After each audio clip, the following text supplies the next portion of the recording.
ತಕ್ಕಂಥದ್ದು ಸ್ವಲ್ಪ ಲೇಟ್ ಆಗುತ್ತೆ. ನಮ್ಮ ಭೂಮಿ ಉತ್ಕೃಷ್ಟ ಆಗ್ತೈತೆ, ಈಗಿನೂ ಉತ್ಕೃಷ್ಟ ಆಗ್ತೈತೆ ಆಗುತ್ತೆ. ನಾನು ಏನು ಬೀಜ ಹಾಕಿರೋ ಬೆಳಿಬೇಕು, ಆ ರೀತಿ ಆಗ್ಬೇಕು ನಮ್ಮ ಭೂಮಿ ಅಂತ ನಾವು ಮಾಡ್ತೀವಿ. ಭೂಮಿ ಬಲವಾನ ಆದರೆ ನಾವು ಮ್ಯಾಗಳಿಂದ ಏನೂ ಕೊಡೋದು ಬೇಕಾಗಿಲ್ಲ. ಇವೆಲ್ಲ ನಮ್ಮ ಬಕ್ರಾಟ್ಗಳು ಇವೆಲ್ಲ. ಸರ್ ಆಮೇಲೆ ನಿಮ್ಮ ಭೂಮಿ ಉತ್ಕೃಷ್ಟವಾಗಿದೆ ಅಂದರೆ ಒಳ್ಳೆ ಗುಣಮಟ್ಟವಾಗಿದೆ ಅಂತ ಹೆಂಗೆ ಗೊತ್ತಾಗುತ್ತೆ ನಿಮಗೆ? ಕೈಯಾಗ ಹಿಡಿತಕ್ಕಂತಲೇ ಯಾವಾಗಲೂ ತಂಪು ವಾತಾವರಣ ಇರುತ್ತೆ. ಆಮೇಲೆ ಅದರಲ್ಲಿ ತೆಗೆದ್ರೆ ಕಪ್ಪು ಟೀ ಪುಡಿ ಚಾ ಪುಡಿ ಥರ ಇರುತ್ತೆ.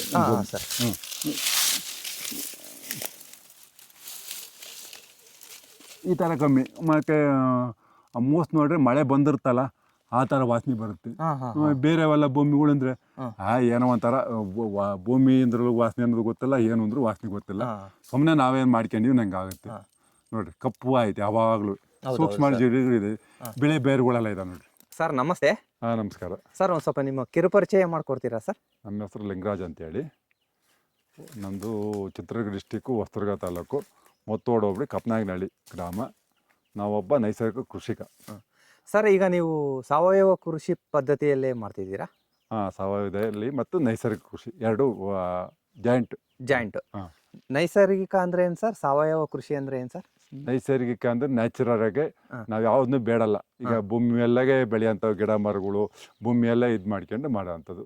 ಸಾವಯವ ಅಂದರೆ ಈಗ ಗಂಜಲ ಬರುತ್ತೆ, ಇಕ್ಕಿಗಳು ಬರ್ತವೆ, ಒಟ್ಟಿ ದನಿಂದ ಇದು ಪ್ರಾಣಿಗಳ ತ್ಯಾಜ್ಯದಿಂದ ಇದು ಮಾಡ್ತಕ್ಕಂಥ ಸಾವಯವ ಕೃಷಿ. ಈಗ ಎರಡರಲ್ಲಿ ಯಾವ್ದು ಇಷ್ಟ ಆಗುತ್ತೆ ಸರ್ ನಿಮಗೆ? ಈಗ ನಾವು ಎರಡು ಮಿಕ್ಸ್ ಮಾಡಿ ಮಾಡ್ತಿದ್ವಿ. ಈಗ ನಮಗೆ ಸಾವಯವನೂ ಐತೆ, ನೈಸರ್ಗಿಕ ಕೃಷಿನೂ ಐತೆ. ಈಗ ಸಾವಯವ ಅಂದರೆ ಈಗ ನಮ್ಮಲ್ಲಿ ಹಸುಗಳಿದ್ದಾವೆ. ಸುಭಾಷ್ ಪಾಳೇಕರ್ ಹೇಳೋ ನಿಟ್ಟಿನಲ್ಲಿ ಸಾವಯವ ನೈಸರ್ಗಿಕ ಕೃಷಿ ಮಾಡ್ತಿದ್ವಿ. ಹಸುಗಳಿಂದ ಮೂತ್ರ ಸಗಣಿ, ಅವರಿಂದ ಜೀವಾಮೃತ, ಘನಜೀವಾಮೃತ, ಈ ಥರ ಕಷಾಯ ಇದನ್ನೆಲ್ಲ ಮಾಡ್ಕೊಂಡು ಭೂಮಿಗೆ ಹಾಕ್ತಿದ್ವಿ. ಅದು ಸಾವಯವ ಆಗುತ್ತೆ. ನ್ಯಾಚುರಲ್ ಅಂದರೆ ಈಗ ಕಷಾಯಗಳು ಬೇಕು, ಈಗ ದ್ವಿದಳ ಧಾನ್ಯದ ಗಿಡಗಳಿದ್ದಾವೆ, ಆ ಥರ ಎಲ್ಲ ಇದು ಮಾಡ್ಕೊಂಡು ಅವು ಬಳಕೆ ಮಾಡ್ಕೊತೀವಿ. ಸರ್ ಈಗ ಟೋಟಲ್ ಎಷ್ಟು ಎಕರೆಗೆ ಮಾಡಿದ್ದೀರಾ ಸರ್ ಈ ಥರ? ನಂದು ಒಟ್ಟು 5 ಎಕರೆ 31 ಕುಂಟೆ ಜಮೀನು. ಅದರಲ್ಲ ಒಂದು 3 ಎಕರೆ ಮಾಡಿದ್ದೀನಿ. ನಮ್ಮಲ್ಲಿ ಸ್ವಲ್ಪ ನೀರಿಂದು ಕಷ್ಟ ಇದೆ. ನಾವೇನು ನೀರಾವರಿ ಏರಿಯಾ ಅಲ್ಲ, ಏನಲ್ಲ. ನಾವು ಭೂಮಿಯಲ್ಲಿ ಜಲ ನೀರು ತಗೊಂಡು ಇದು ಮಾಡಿ ಮಾಡ್ತಿರ್ತಕ್ಕಂಥದ್ದು. ಎಷ್ಟು ಇಂಚ್ ನೀರಿದೆ ಸರ್? ಅಂದರೆ 1.5 ಇಂಚ್ ನೀರು ಬರ್ತೈತೆ. ಈಗ 1.5 ಇಂಚು ಸ್ಟಾರ್ಟಿಂಗ್ ಬೋರ್ ಹಾಕ್ಸ್ದಾಗ 1.5 ಇಂಚ್ 2 ಇಂಚ್ ಬಂತು. ಮುಂಗಾರಿನಲ್ಲಿ ಸ್ವಲ್ಪ ಜಾಸ್ತಿ ಇರುತ್ತೆ, ನೀರು ಇದಾಗ್ತಿರುತ್ತಲ್ಲ, ವಿಬ್ರೇಟ್ ಆಗ್ತಿರುತ್ತಲ್ಲ.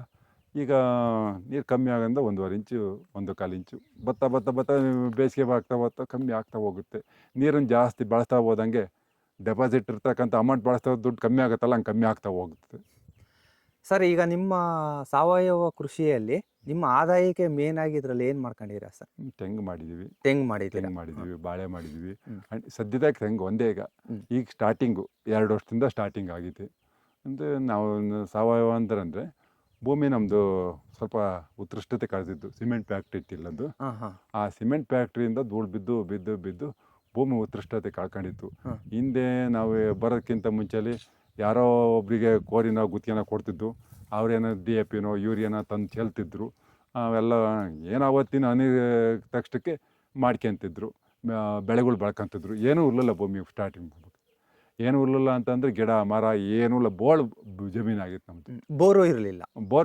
ಬೋರ್ ಬಂದು ಮಧ್ಯದಾಗೆ ನಾವು 2013-14 ಕೊಡ್ಸ್ಕೊಂಡಿದ್ದು. ಒಂದು 2 ಫೇಲ್ಯೂರ್ ಆದು, 1 ಪಾಸ್ ಆಯ್ತು. 2 ಫೇಲ್ಯೂರ್ ಆದಮೇಲೆ 1 ಪಾಸ್ ಆಯ್ತು. ಎಷ್ಟು ಅಡಿ ಹೋಗಿದೆ ಸರ್ ಬೋರು? 564 ಅಡಿ ಹೋಗೈತಿ ಈಗ ಇರ್ತಕ್ಕಂಥದ್ದು. ನಮ್ಮಲ್ಲೆಲ್ಲ ಜಾಸ್ತಿ 500 ಅಡಿ, 600 ಅಡಿ, 700 ಅಡಿ, 800 ಅಡಿ, ಒಟ್ಟು ಯಾವ ಕಮ್ಮಿ 300-400 ಅಡಿಗೆ ಯಾವ ನೀರು ಸಿಗಲ್ಲ. ಇಲ್ಲ ಹಂಗಾಗಿ ಸರ್ ಇಲ್ಲಿ ನಿಮಗೆ 5-10 ಕಿಲೋಮೀಟರ್ ಸುತ್ತಮುತ್ತ ಯಾವ ಕೆರೆ ಇಲ್ಲವಾ? ಇದೆ, ಮಾರಿ ಕಡಿಮೆ ಐತೆ. ಮಾರಿ ಕಡಿಮೆ ಐತೆ. ಜಲ ಸಿಗುತ್ತಾ?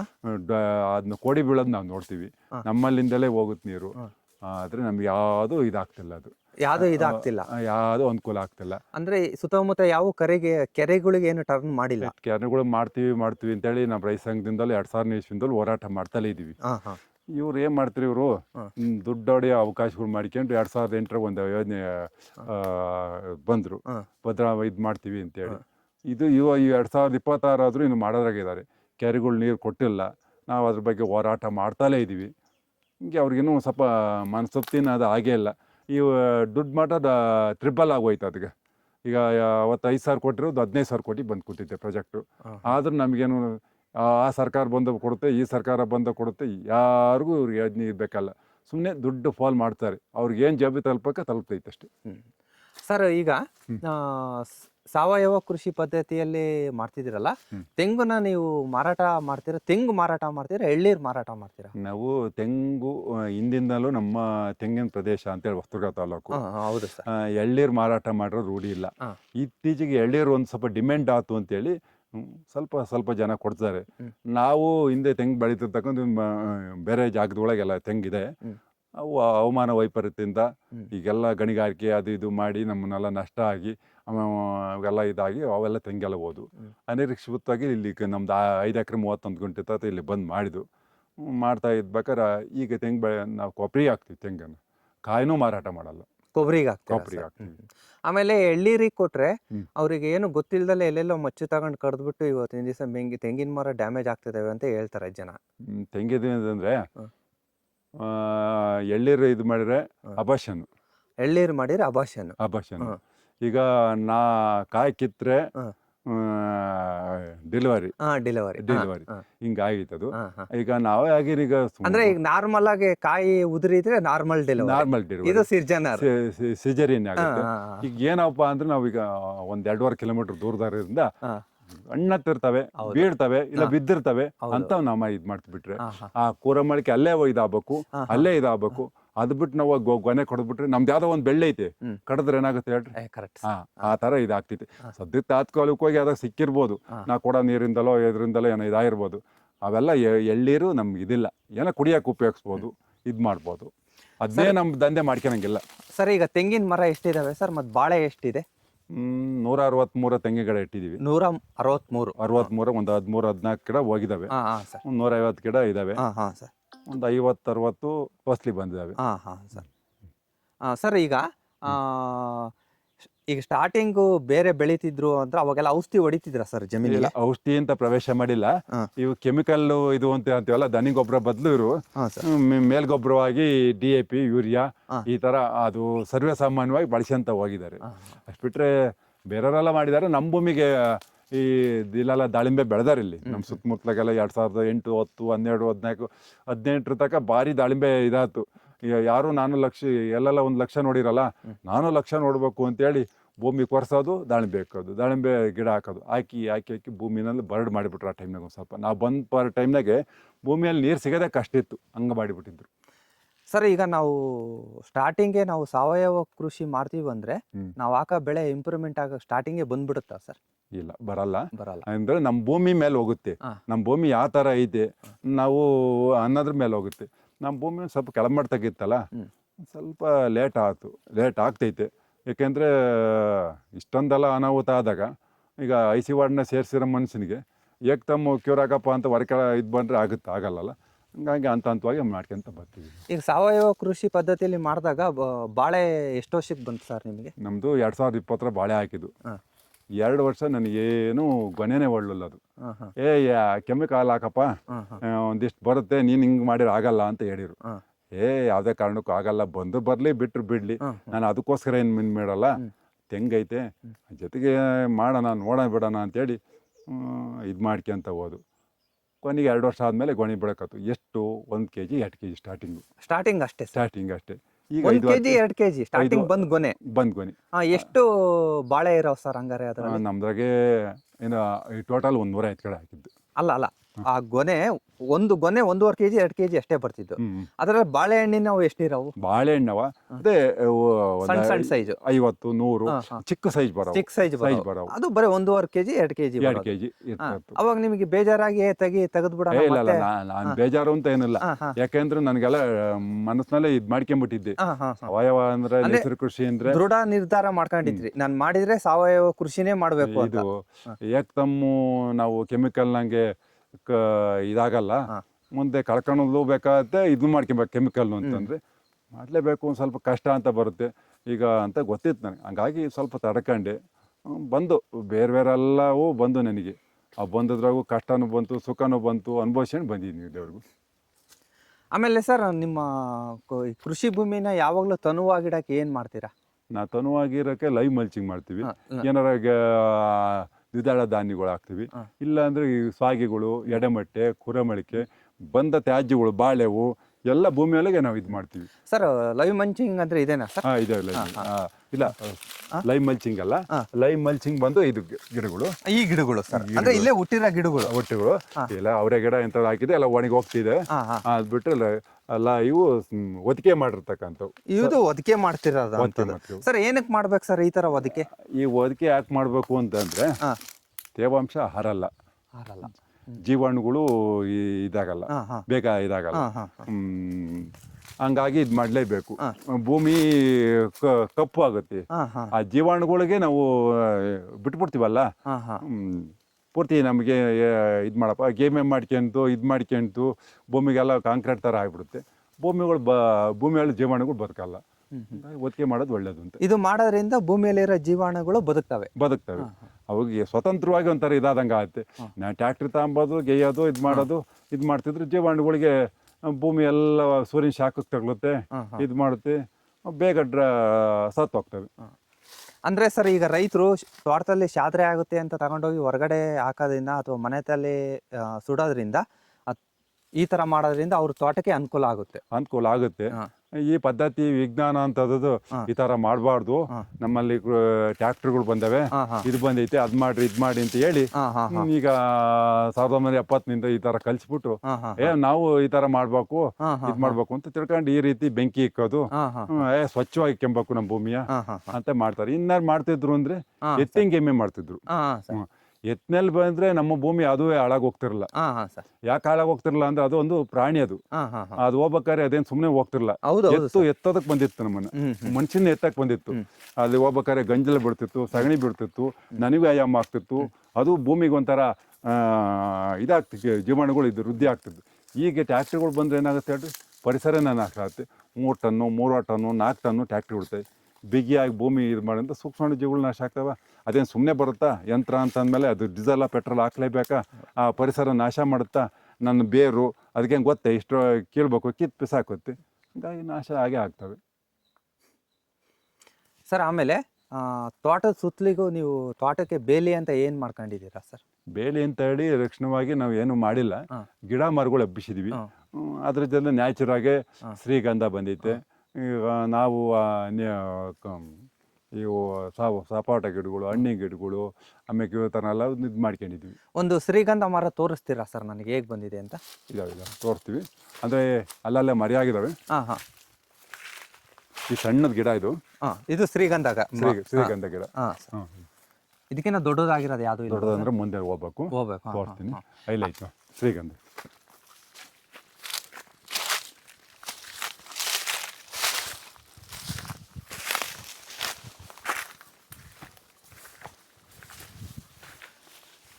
ಸರ್ ಇದು ಗಿಡ ನೆಟ್ಟು ಎಷ್ಟು ವರ್ಷಕ್ಕೆ ಬಂತು ಸರ್? ಗಿಡ ನಾವು ನೆಟ್ಟಿಲ್ಲ, ಬೀಜ ಪ್ರಕೃತಿನೇ ನಮಗೆ ಕೊಟ್ಟೈತಿ. ಪ್ರಕೃತಿನೇ ಕೊಟ್ಟಿದ್ರೆ ಅಕ್ಕಿ ಪಕ್ಷಿಗಳು ತಂದು ಬೀಜ ಹಾಕಿರ್ತಕ್ಕಂಥ ಅದು ಮಾಡಿರ್ತಕ್ಕಂಥ. ಅಂದ್ರೆ ಸರ್ ನೀವು ತಂದು ನೆಟ್ಟಿಲ್ಲ? ಅದು ಆ ಶ್ರೀಗಂಧ ನಾನು ನೆಟ್ಟಿಲ್ಲ. ಪಕ್ಷಿ ಎಲ್ಲೋ ಬೀಜ ತಿಂದು ಬಂದು ಇಲ್ಲಿ ಈ ಪಿಚ್ಕೆ ಹಾಕಿರೋದ್ರಿಂದ ಹಂಗೆ ಹುಟ್ಟಿದೆ. ನಾನು ಹೆಬ್ಬ ಹಾಕಿನಿ. ಇವು ತತ್ರ ಗಿಡಗಳು, ಗಂಟುಗಳು, ಕಾಡು ಗಿಡವು ಅಂತ ತ್ಯಾಗ ಈ ತರ ಹಾಕಿ ಬಿಟ್ಟಿದ್ದೆ. ಇಂಥವನ್ನೆಲ್ಲ ನಾನು ಹಾಕಕ್ ಹೋಗಿಲ್ಲ. ಪ್ರಕೃತಿನಿ ನಾ ಅದಕ್ಕೆ ಡಿಸ್ಟರ್ಬೆನ್ಸ್ ಮಾಡಿಲ್ಲ ನಾನು. ಅದು ಅಲ್ಲೇ ಇರ್ಲಿ, ಅದು ಬರುತ್ತೆ ಒಂದೇ ಸಲ. ಬೀಜ ಇಲ್ಲೇ ಬಿದ್ದು ಇಲ್ಲೇ ಹುಟ್ಟೈತೆ, ಬೇರೆ ಕಡೆಯಿಂದ ಹುಟ್ಟಿತ್ತು, ಸೊಸಿ ತಂದು ಇಲ್ಲ ಹಾಕಿರಿ. ಯಾಕೆ ಆಗ್ತೈತಿ ಅಂದ್ರೆ ಗೇಮೆ ಮಾಡ್ತಿರ್ಲಲ್ಲ, ಹಂಗಾಗಿ ಅದು ಸ್ವತಂತ್ರವಾಗಿ ಅದಕ್ಕೆ ಬಿಟ್ಟಿದ್ದೀನಿ ಸರ್. ಸ್ವತಂತ್ರ ಕೊಟ್ಟಿದ್ದೀರಾ ಅದಕ್ಕೆ? ಕೊಟ್ಟಿದ್ದೀನಿ. ಆಮೇಲೆ ಈ ಟೀಕು ಇದೆಲ್ಲ ನೀವು ಹಾಕೊಂಡ್ರ? ಟೀಕೆಲ್ಲ ನಾವು ಹಾಕೊಂಡ್ರದು, ಇದೆಲ್ಲ ನಾವು ಹಾಕೊಂಡ್ರು ಸರ್. ಆಮೇಲೆ ಇದು ಬಿಕ್ಕೆ ಇದೆ ಸರ್? ಬಿಕ್ಕೆ ಇದೆ, ನೇರ್ಲೆ ಐತೆ, ಮಾವು ಐತೆ, ಅಳಸೆ ಐತೆ, ಸಪೋಟ ಐತೆ, ಕಿತ್ಲೆ ಐತೆ, ಮೋಸಂಬಿ ಐತೆ, ಬೆಟ್ಟದ ನೆಲ್ಲಿ ಐತೆ, ಇನ್ನು ಹಲವಾರು ಜಾತಿ ಹಣ್ಣು. ಸರ್ ಅಳಸಿದೆ, ಮೋಸಂಬಿ ಇದೆಯಾ? ಮೋಸಂಬಿ ಇದೆ. ಮತ್ತೆ ಏನು ಇದು ನಿಂಬೆ ಇದೆ ಸರ್? ನಿಂಬೆ ಇದೆ. ಆಮೇಲೆ ಮತ್ತೆ ಇದು ಸಪೋಟ ಇದೆಯಾ ಸರ್? ಸಪೋಟ ಇದೆ ಸರ್. ಇದೆಲ್ಲ ಹಾಕಕ್ಕಿಂತ ನೀವು ಸುಮ್ನೆ ತೆಂಗು ಹಾಕಬಹುದಾಗಿತ್ತು. ಏಕ ಬೆಳೆ ಆಗುತ್ತೆ. ಏಕ ಬೆಳೆ ಆದ್ರೆ ಅದೊಂದೇ ಫಸಲು ನಾನು ನೋಡ್ಬೇಕು. ನನ್ನ ಭೂಮಿ ಅವಾಗ ಉತ್ಕೃಷ್ಟ ಆಗ್ತಿರಲ್ಲ ಅವಾಗ. ಬೇರೆಯವ್ರಂತೆ ನಮ್ದು ಗೇಮೆ ಮಾಡಿಸು, ಬೆಂಕಿ ಇಕ್ಕು, ಗರಿನೆಲ್ಲ ಇದು ಮಾಡು, ಆ ಥರ ಆಗ್ತಿತ್ತು. ಆಮೇಲೆ ಸಹಜೀವಿಯಾಗಿ ಬದುಕಬೇಕು ಅಂತೇಳಿ ನಾವು ಮಾಡಿರ್ತಕ್ಕಂಥದ್ದು. ಒಂದಕ್ಕೊಂದು ಲಿಂಕು. ಈಗ ನಾವು ಒಬ್ಬೊಬ್ಬರೇ ಬಾಳೋದಕ್ಕೂ, ಗಂಡ ಹೆಂಡತಿ ಮಕ್ಕಳು ಬಾಳೋದಕ್ಕೂ ವ್ಯತ್ಯಾಸ ಇಲ್ವಾ? ಆ ರೀತಿ ಅದೇ ಆದ ರೀತಿ ಈಗ ಅದು ಅದು ಬರೋ ಫುಡ್ ಕ್ಯಾಂಡಲ್ಗೆ ಅದು ಬರುತ್ತೆ, ಈ ಫುಡ್ ಕ್ಯಾಂಡಲ್ಗೆ ಇದು ಬರುತ್ತೆ. ಈ ರೀತಿ ನಾವು ಬಿಟ್ಕೊಂಡು ಹೋಗಿ. ಅಂದ್ರೆ ಸರ್ ತೋಟದಲ್ಲಿ ನಾವು ಒಂದೇ ಬೆಳೆ ಮಾಡೋಕ್ಕಿಂತ ಮಿಶ್ರ ಬೆಳೆ ಮಾಡಿದ್ರೆ ಬಹಳ ಅನುಕೂಲ ಅಂತ ಹೇಳ್ತೀರಾ? ಮಿಶ್ರ ಬೆಳೆ ಅನುಕೂಲ ಏನೇನು, ಭೂಮಿಗೆ ಅನುಕೂಲ, ನಮಗಿಂತಲೂ ಭೂಮಿಗೆ ಭಾರಿ ಅನುಕೂಲ. ಸರ್ ಏನಾನ ಮಣ್ಣು ಚೆಕ್ ಮಾಡಿಸ್ಬೇಕಾಗುತ್ತಾ ಆ ಥರ ಮಾಡೋದ್ರಿಂದ? ಇಲ್ಲ, ಅದು ವೈಜ್ಞಾನಿಕವಾಗಿ ಮಣ್ಣಿಂದ ಏನು ಪ್ರಯೋಗ ಹಿಂದಿನ ಯಾರು ಪ್ರಯೋಗ ಮಾಡ್ತಿಲ್ಲ. ಇತ್ತೀಚೆಗೆ ನಮ್ಮ ಕೃಷಿ ಇಲಾಖೆ ಅವು ಎಲ್ಲ ಬಂದ್ಬಿಟ್ಟು ಅದೊಂದು ದಂಧೆ ಮಾಡ್ಕೊಂಡಾರೆ ಅಷ್ಟೇ. ಅದಕ್ಕೇನು ಬೇಕಾಗಿಲ್ಲ, ಬೇಕಾಗಿಲ್ಲ. ನಮ್ಮ ಭೂಮಿನೇ ಎಲ್ಲದೂ ತಯಾರು ಮಾಡ್ಕೊಳ್ಳೋ ಶಕ್ತಿ ಐತಿ. ಅದಕ್ಕೆ ಸ್ವತಂತ್ರ ನಾವು ಬಿಡ್ಬೇಕಷ್ಟೇ, ಸ್ವತಂತ್ರವಾಗಿ ಬಿಡ್ಬೇಕು. ಸರ್ ಆಮೇಲೆ ಈಗ ಈ ತೆಂಗಿನ ಮರ ಹಾಕಿ ಎಷ್ಟು ವರ್ಷ ಆಯ್ತು ಸರ್, ಅಥವಾ ಎಷ್ಟು ತಿಂಗಳಾಯ್ತು ಸರ್? ಈಗ 11ರಿಂದ 12 ವರ್ಷ ಐತೆ. 12 ವರ್ಷ ತೆಂಗಿನ ಮರ ಸರ್ ಇದು? ಅಂದ್ರೆ ಒಂದೇ ಸರಿ ನಾನು ತೆಂಗಿನ ಇಟ್ಟಿಲ್ಲ. ಈ ವರ್ಷ ಒಂದು 50 ಇಟ್ರೆ, ಮುಂದ್ ವರ್ಷ ಒಂದು 25, 50 ಹಿಂಗೆ ನನಗೆ ಶಕ್ತಿ ಅನುಸಾರ ಮಾಡ್ಕೊಂತ ಹೋಗಿದ್ದೀನಿ. ಸರ್ ಈ ತೆಂಗಿನ ಮರನ ಆರೈಕೆ ಹೆಂಗ್ ಮಾಡ್ತೀರಾ ಸರ್? ತೆಂಗಿನ ಮರ ಏನೇನು ಮಾಮೂಲಿ ಮಡಿಕೆ ಗಿಡ ತಂದಿಕ್ತೀವಿ. ಸ್ವಲ್ಪ ನಾವೇ ಗುಂಡಿ ಒಂದ್ ಅಡಿ ತೆಗಿಬಿಡೋದು, ಸ್ವಲ್ಪ ದನಿ ಗೊಬ್ಬರ ಹಾಕೋದು, ಇಟ್ಟಿರ್ತಕ್ಕಂಥದ್ದು.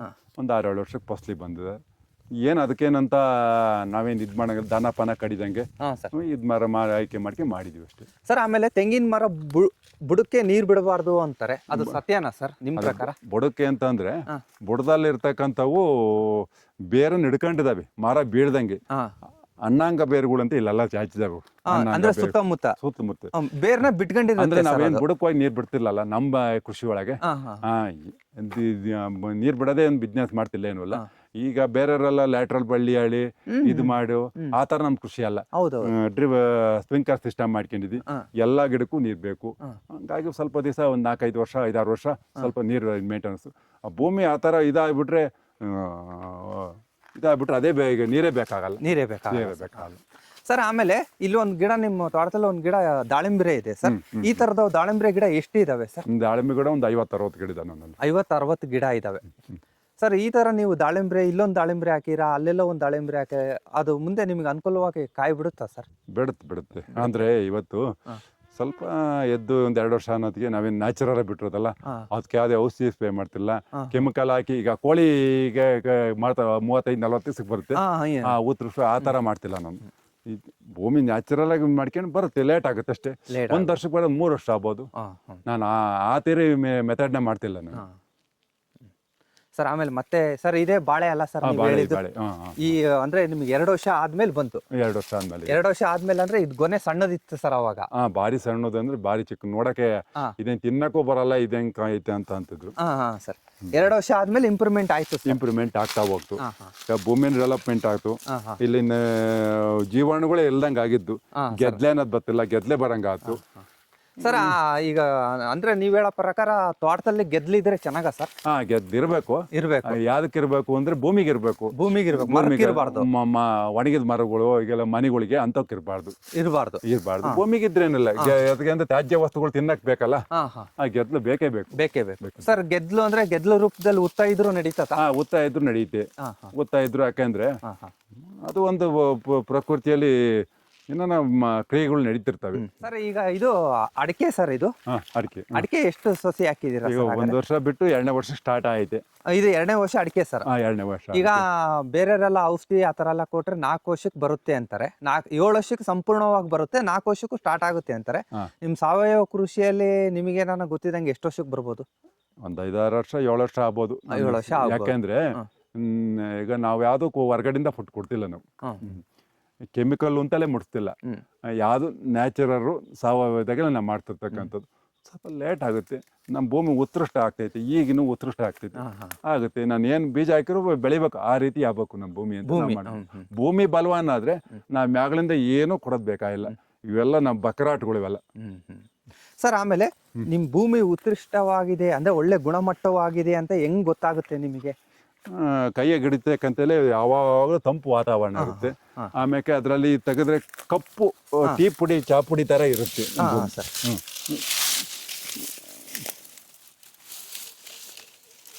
ಈ ತರ ಕಮ್ಮಿ. ಮತ್ತೆ ಮೂಸ್ ನೋಡ್ರೆ ಮಳೆ ಬಂದಿರ್ತಲ್ಲ ಆ ತರ ವಾಸನೆ ಬರುತ್ತೆ.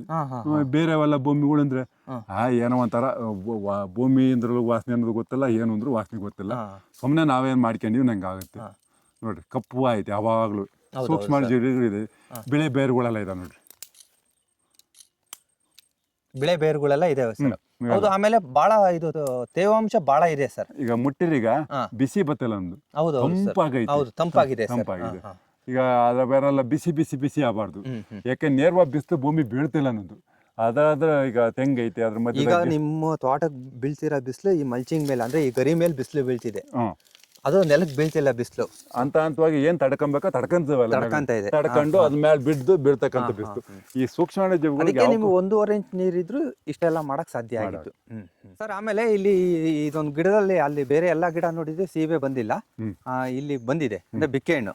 ಸರ್ ಇದು ಎಷ್ಟು ವರ್ಷದ ಗಿಡ ಸರ್? ಇದು 2 ವರ್ಷ ತುಂಬಿ 3ನೇ ವರ್ಷದ್ದು. ಇದು 2 ವರ್ಷ ತುಂಬಿ 3ನೇ ವರ್ಷದ್ದು. ಇದು ಫಸ್ಟ್ನೇ ಟೈಮ್ ಫಲನ, ಇದು 2ನೇ ಟೈಮ್ ಈಗ ಫಸ್ಟ್ನೇ ಸರಿ ಅಂತಂದ್ರೆ ಈಗ ನಾವು ಒಂದೇ ಸರಿ ಗಿಡಗಳು ಇಟ್ಟಿದ್ದಲ್ಲ ಅಂತಂದಲ್ಲ, ಫಸ್ಟ್ ಟೈಮ್ ಹಾಕಿರ್ತಾವಂದು. ನಮಗೆ NGO ಐತಿ.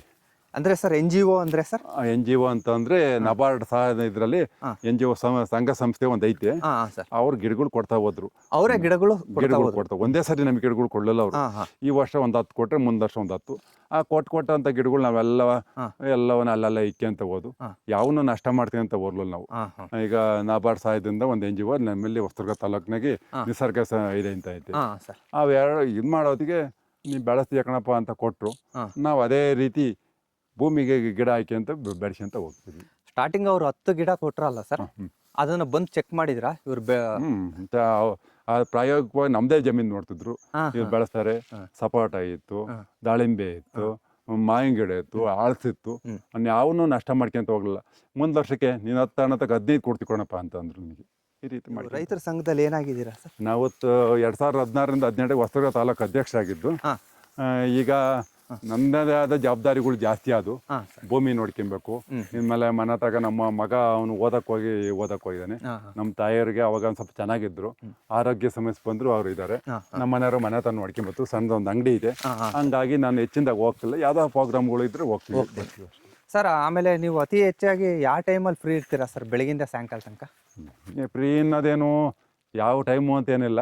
ಸಂಜೆ ಹೊತ್ತು ಇರ್ತೀವಿ, ಬೆಳಿಗ್ಗೆ ಹೊತ್ತು ಒಟ್ಟಿ ಸಾಯಂಕಾಲ ಒಂದು 6ರಿಂದ 8, 9 ಗಂಟೆ ತನಕ ಫ್ರೀ ಇರ್ತೀರಲ್ಲ? ಇರ್ತೀವಿ. ಯಾರನ್ನ ನಮ್ಮ ಚಾನಲ್ ನೋಡಿ ನಮ್ಮ ರೈತರುಗಳು ಫೋನ್ ಮಾಡ್ಬೋದಲ್ಲ? ಅವ್ರಿಗೆ ಬೇಕಾದ್ರೆ ಮಾಡ್ಬೋದು. ಖಂಡಿತವಲ್ಲ.